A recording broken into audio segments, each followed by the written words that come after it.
what you're doing, life plans. Ooh, it's a lot to cover in one question. So, obviously, I've been in the industry, over 15 years now. Been training like 22 years, but this has been my profession for 15 years. And traveling has always been a huge part of it. And I think in the early days, obviously, this sport is a selfish sport, and everything that comes along with it is quite selfish. So you have to travel. You're on the road quite a lot. In order to be successful and relevant, you have to be traveling quite a lot and do appearances and stuff. So in the early days when I was single, it was a lot easier because you didn't have to answer to anybody. You didn't have, obviously, a missus and kids and that sort of thing back home. So it was a lot easier. But on the flip side of that does get tiresome after a while when you're on your own traveling from week to week. But I've never took it for granted, and I'm very grateful for it. But it has become so much harder since having kids. Before we had kids, when I met Amy, she travelled with me, so she could see the world with me, and we had a lot of experiences, and it was amazing. Whereas as soon as we have kids, that stops because they need routine and they can't travel the places I go. Like, say, we've got we've got Colombia next week, got Mexico the week after.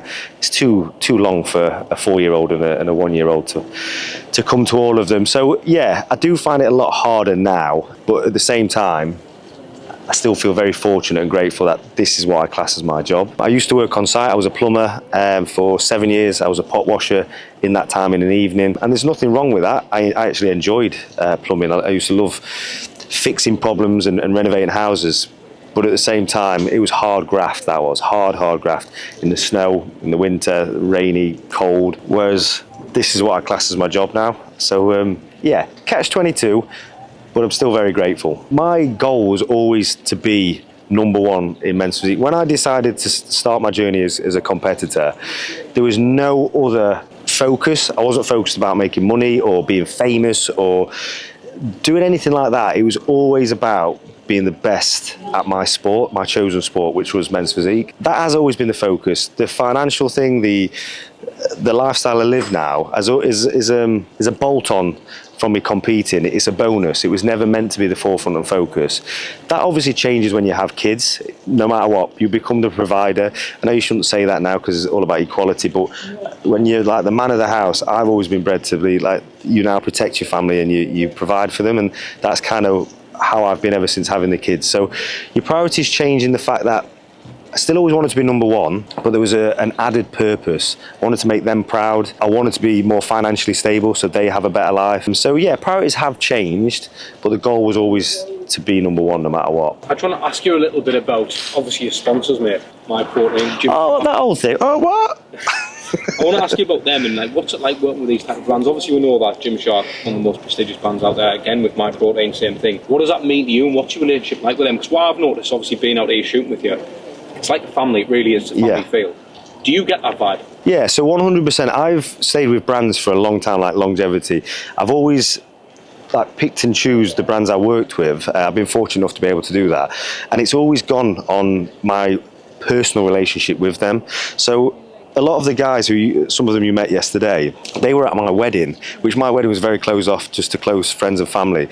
But I've been with Gymshark 9 years, and to talk just about Gymshark, yeah, we are like a family, and you're a billion dollar company now. The friendship and the guys who are still there from the very start, we still have that closeness. So I do feel very fortunate to have that, and I've tried to do that with MyProtein. I've tried to do that with all my brands. So with USN, before I was with MyProtein, I was with them 13 years. MyProtein I've been with for 4 years, and you don't often hear that in the industry. I focus on relationship rather than a financial thing, and that is probably stupidity, I think, maybe, because there are better opportunities from a financial standpoint, but that was never my goal. I always wanted to enjoy what I do, have people around me who have the same ethos in life or have the same values, and Gymshark and MyProtein definitely have that. So that's kind of why I've stuck with them for so long. Do you believe anyone can do this? So if you saw my path and where I came from, I'm not trying to make out I was living on the streets or that sort of thing, but we came from a single parent. My mum raised us, 3 of us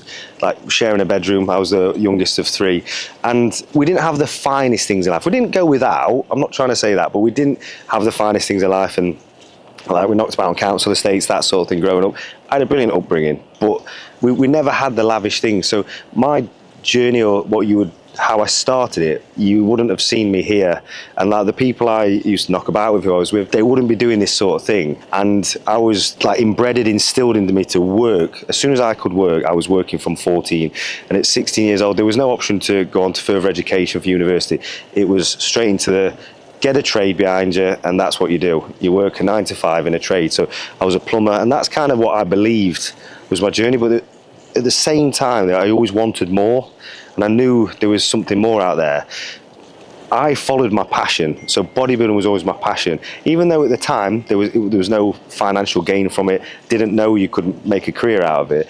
But I put all my focus into something I enjoyed and loved, and because I believed in it so much, it didn't feel like a job. It was effortless, and all the things what you have to go above and beyond for it was fine to do because I wanted to do it rather than having to do it and forcing myself to do it. And I think that mindset changes everything, and there's no limits to it. A lot of my friends and the people I surrounded myself with going through my career, they were all very, very successful. Whether you look at it as accolades or financially, they were very successful in their field, but they all came from very humble beginnings. And I'm like, if that guy can do it, why can't I do it? There's just no limitation. So if it wasn't in men's physique, or if it wasn't in the sports world, I'd have done it in a different field, 100%. I do believe I would have always done it. From the age of 18, I had my first house, I was renovating that, I was already looking at my second project.